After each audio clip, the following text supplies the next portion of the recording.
Sumpah ini film resmi kunobatkan jadi film horor tergila, terngeri, terbikin jantungan di tahun 2024. Kayak apa sih? Ini kok serem banget ya Allah.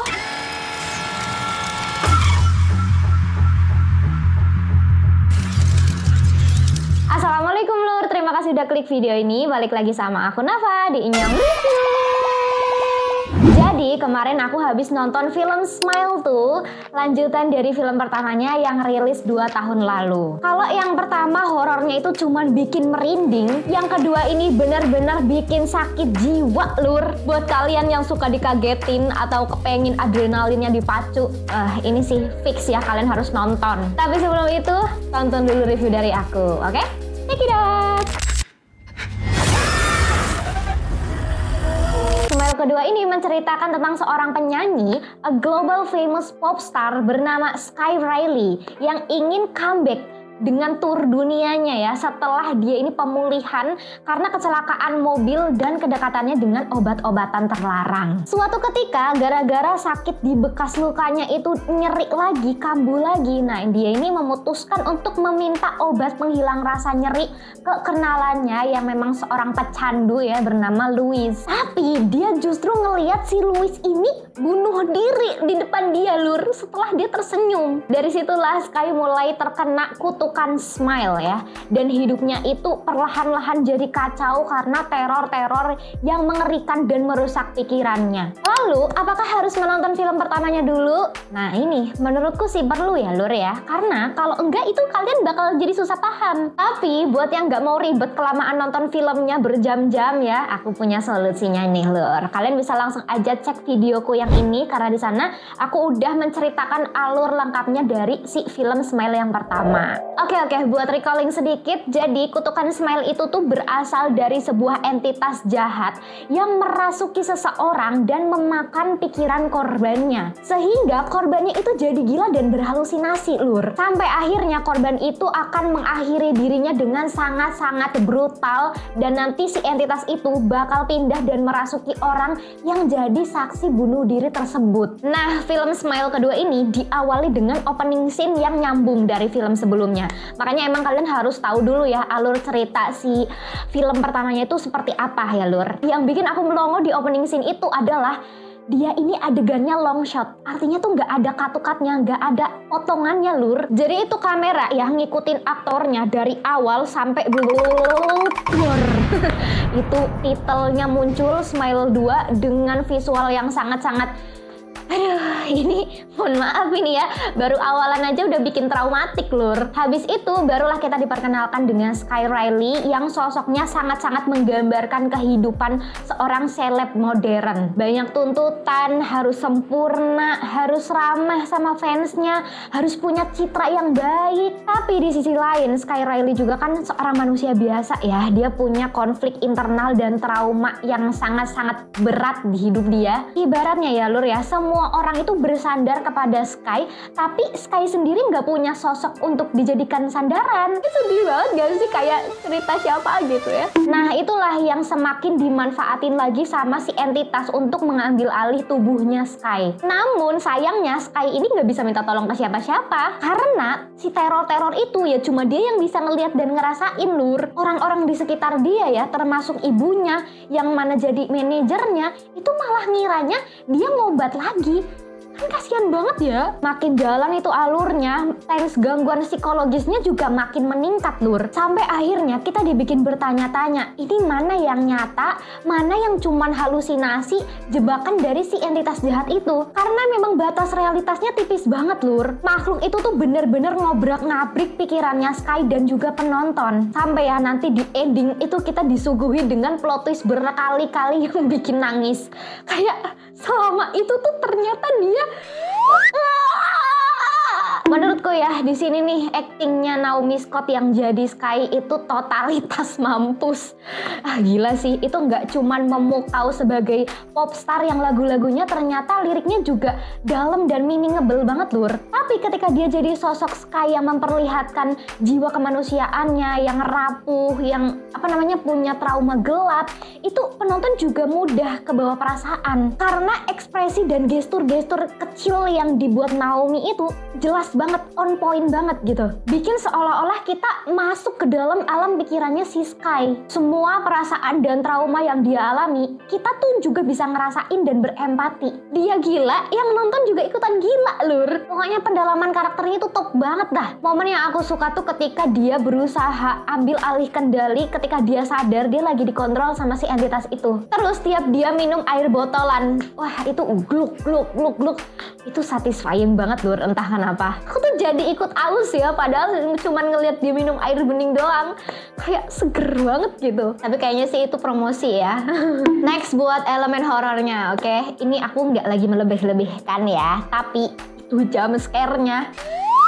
Ya Allah, stres. Biasanya kalau di horor biasa itu kan build up-nya ada hening dulu nih suasananya. Terus dibikin seolah-olah waktu ini melambat, diiringi scoring yang semakin meningkat gitu kan. Terus baru duar setannya nongol. Tapi yang di sini hampir semuanya itu nggak bisa ditebak. Yang harusnya aku rasa itu bakal ada jump scare-nya, ternyata adem ayem. Di momen yang gak kusangka-sangka, jump scare-nya muncul lur. Itu bener-bener bikin jantung aku tuh kayak mau copot rasanya. Takut banget. Udah gitu ya, film ini tuh nggak ngasih jeda buat kita napas dulu. Bener-bener adegan yang cooling down ya, yang kalemnya itu langka lur. Kalaupun itu bukan jump scare kayak scene horor biasa, misalkan ada orang senyum gitu ya, tetep aja itu ngerinya bikin tobat lur. Udah mah di close up, terus ditahan dulu, itu ada 5 detik kita dipaksa untuk melihat si sosok orang nyengir sambil melotot. Terus itu diulang-ulang dan cut-to-cutnya tuh nggak kebayang gitu, nggak ketebak. Bisa yang tiba-tiba kesini, bisa yang tiba-tiba balik lagi ke sosok itu. Kan kayak sebel banget aku pokoknya itu. Sampai aku pulang itu masih terngiang-ngiang di kepala visualnya lur.